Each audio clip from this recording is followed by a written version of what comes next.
hello, hello, hello, kuigi ma räägin eesti keeles. Viimased päevad on, kuna ta läks ka ära kohe, tõmbas kinni. Viimased päevad on seal Facebookis ringlenud mingid nendest üürnikest, kes on siis nagu jätnud mingi tohutu läbu maha ja korteri ära rikkunud ja lalalala.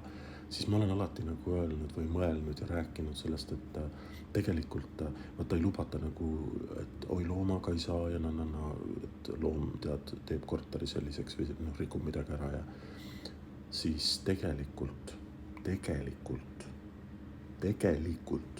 on ikka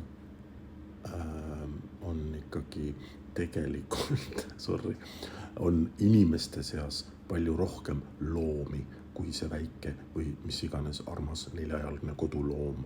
Nii et tasub mõelda selle peale, et no on reaalselt, mõni inimene on ikkagi palju rohkem loom kui see loom.